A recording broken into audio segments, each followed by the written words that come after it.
The story unfolding in the South China Sea is about more than ships and scientific instruments.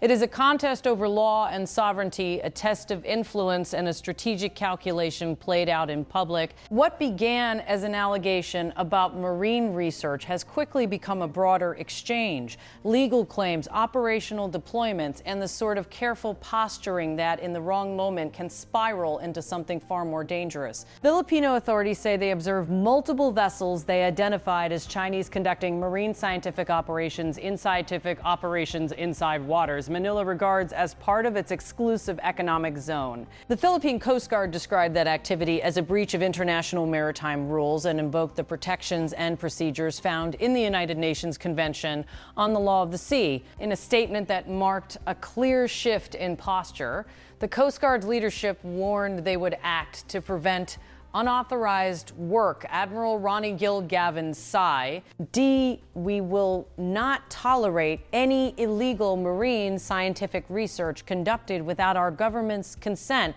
He added, we are deploying aircraft and vessels to challenge and drive away these unauthorized vessels to protect Philippine sovereignty and sovereign rights.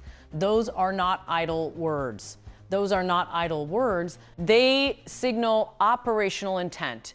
Aerial and maritime assets dispatched to confront activity deemed unauthorized. They mark a move away from purely diplomatic protest and toward visible physical assertion of claims. Whether the ships were conducting benign oceanography or something else is, in some respects, beside the point. In a sea of overlapping maps and contested boundaries, the mere presence of foreign research platforms can be read as both scientific inquiry and strategic positioning. China's response was swift, counter-accusations framing Philippine actions as problematic and pointing to alleged Philippine actions as problematic and pointing to alleged Philippine activities on disputed features. Tit-for-tat exchanges are familiar in this.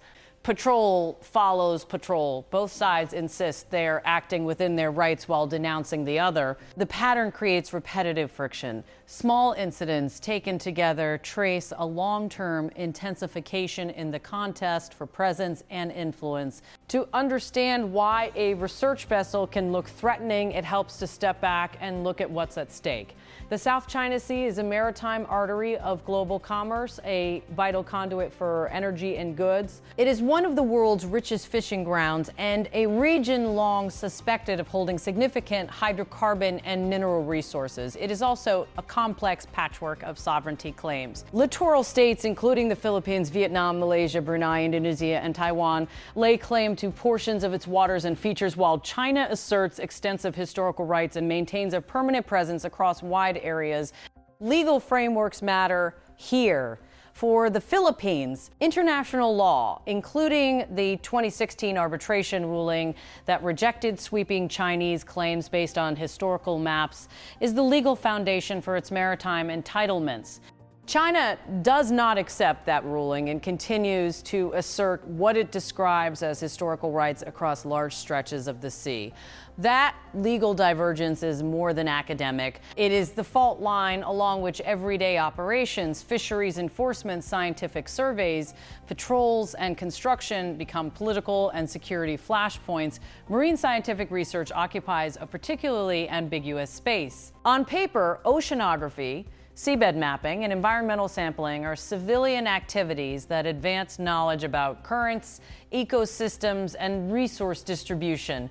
In practice, the data they collect, precise bathymetry, seabed composition, subsurface profiles, can be instrumental to navigation, to planning undersea cables and pipelines, and to the sitting of infrastructure for coastal states that fear erosion of their rights. Any foreign effort to map, sample, or measure within their claim zone raises a simple question: who benefits from the information and how might it be used in the future? That calculus is driving Manila's response.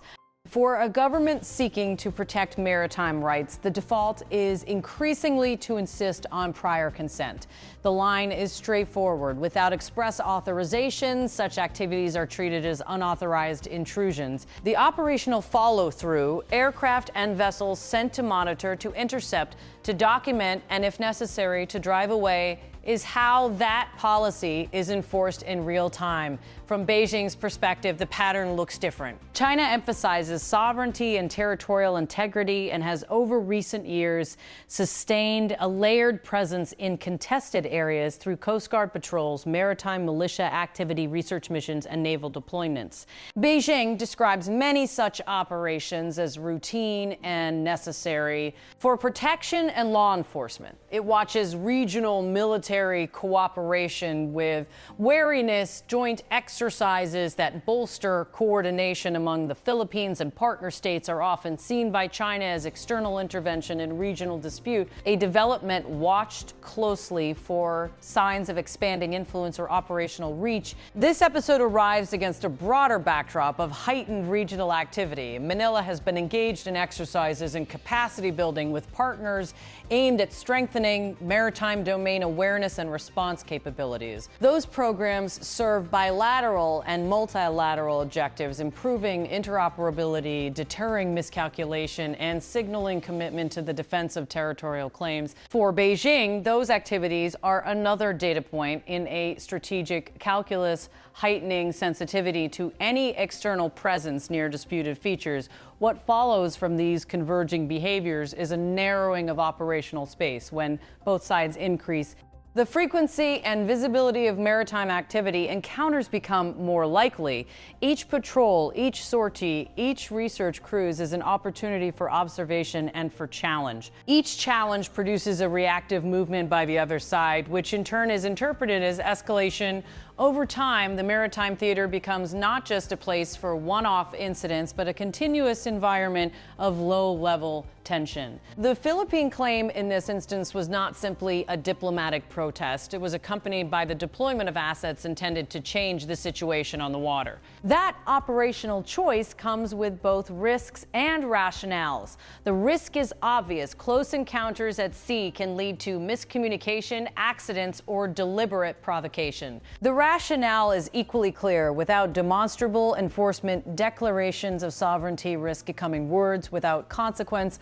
Presence through non-combatant Coast Guard vessels, aerial patrols, or diplomatic escorts is how. States translate legal claims into practical control.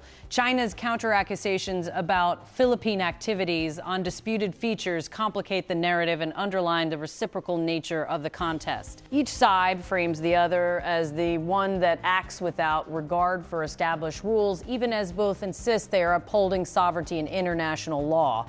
Where clear, mutually recognized protocols exist, small disputes can be contained. Where they do not, routine activity carries the potential to ignite broader conflict.